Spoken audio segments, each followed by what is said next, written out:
Imagine you wake up one morning and look around your room. Everything is where you left it. Your furniture, your walls, the window, the light coming through the curtains. Everything normal, everything familiar, everything exactly as you expect it to be.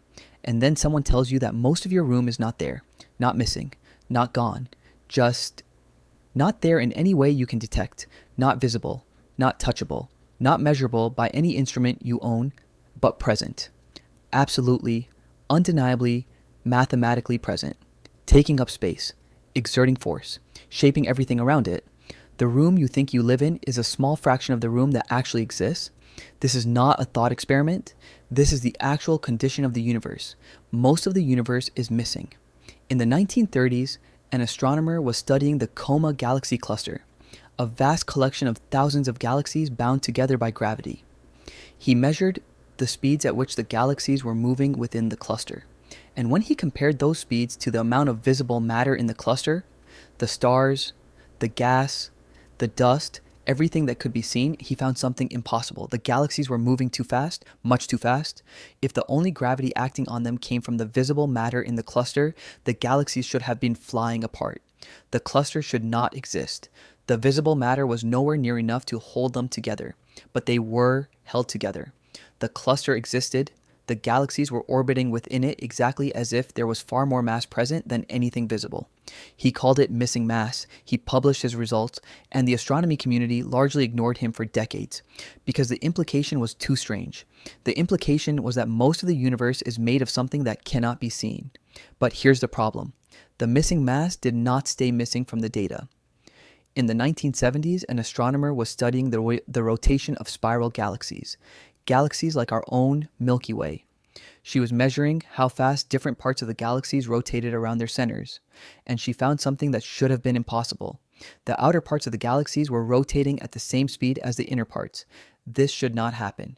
In our solar system, the outer planets move slower than the inner planets. Mercury orbits the sun much faster than Neptune, because Neptune is far from the sun's gravitational center and the gravity is weaker at that distance. The same principle should apply to galaxies. The outer stars should be moving slower than the inner stars. The gravity from the galactic center should be weaker at the edges, but they were not moving slower. The rotation curves were flat. The outer stars were moving at the same speed as the inner stars, as if there was an enormous invisible mass surrounding the visible galaxy, a halo of something extending far beyond the visible edge of the galaxy, providing extra gravity, keeping the rotation speed constant. She published her results. Other astronomers found the same thing in other galaxies, then in hundreds of galaxies, then in thousands. The rotation curves were flat everywhere, in every galaxy that was measured. The invisible mass was not a local anomaly, it was universal. And here is where everything changes. What is dark matter? We do not know.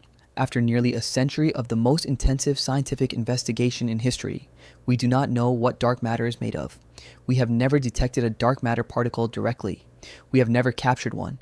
We have never created one in any particle accelerator. We have proposed dozens of candidate particles, WIMPs, axions, sterile neutrinos, primordial black holes, and we have built extraordinarily sensitive detectors deep underground to catch them, and none of those detectors have ever found anything. Dark matter is the most searched for substance in the history of science, and it has never been found. What we know is what dark matter does. It does not interact with light. It does not emit light, absorb light, reflect light, or refract light. It is completely transparent to the entire electromagnetic spectrum. No telescope, no matter how powerful, can see it directly. The only way we know it exists is through gravity, through the effect it has on everything around it. It is matter that makes itself known only through the curvature of space it creates, the shadow it casts in the structure of the universe. But it gets worse. Dark matter is not a small fraction of the universe. It is not a minor correction to our models. Dark matter constitutes approximately 27% of everything that exists.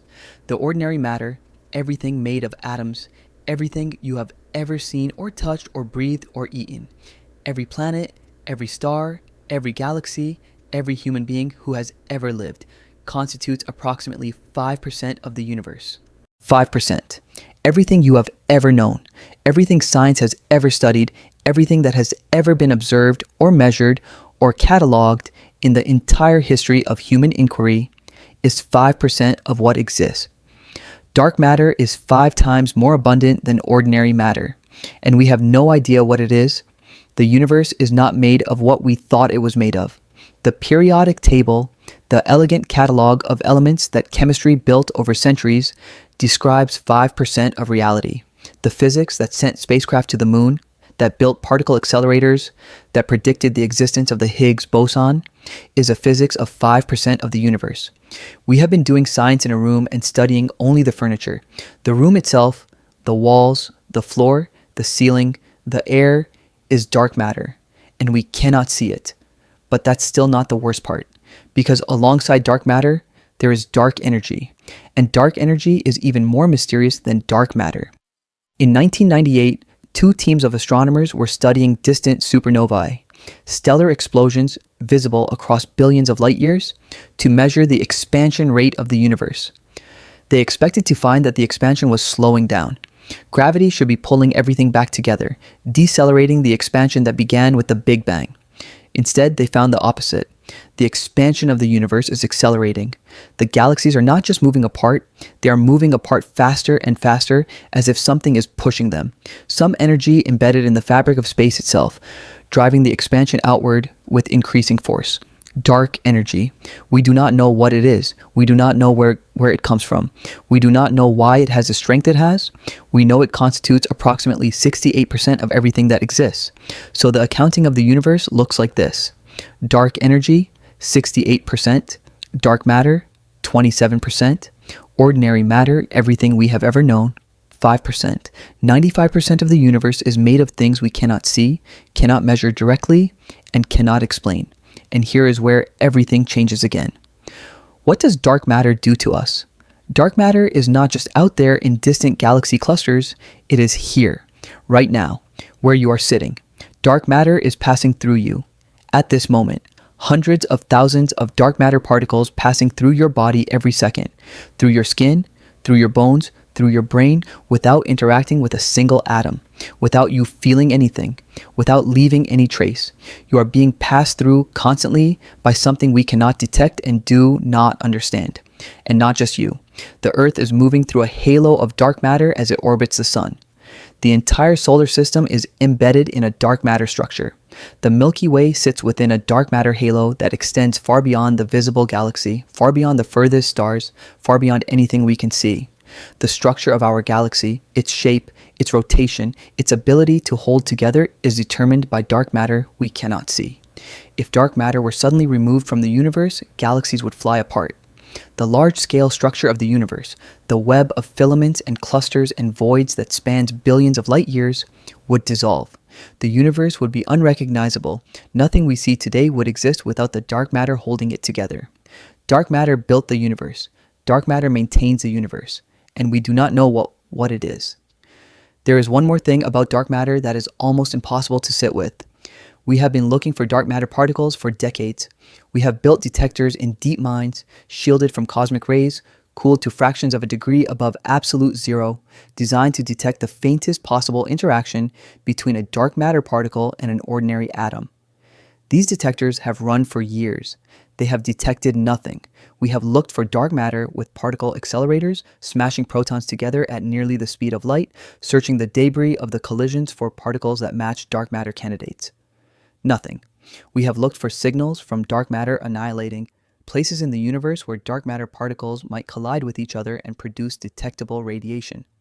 Some signals have been found that are consistent with dark matter annihilation.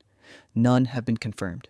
After nearly a century of searching, after the most sophisticated scientific effort in human history, we have not directly detected a single dark matter particle. Some physicists are beginning to ask whether dark matter particles exist at all, whether dark matter is actually a modification of gravity, whether our theory of gravity is wrong at galactic scales, whether we have been looking for the wrong thing for 100 years. Here's what stays with you. We live in a universe we do not understand. Not in the sense that there are details still to be worked out, but in the fundamental sense that the substance of which the universe is made is unknown to us. The thing that built the large-scale structure of the cosmos, that holds galaxies together, that determines the shape of everything we can see is invisible to us, undetectable by us, unknown to us. We are like fish who have discovered that the ocean contains something vast and structuring and fundamental, something that determines the currents and the depths and the shape of the sea, and who cannot see it, cannot touch it, cannot catch it in any net. The universe is not made of atoms. Not mostly. The universe is made of something else entirely. Something that fills the cosmos from edge to edge. Something that was here before the first star formed and will be here after the last star dies.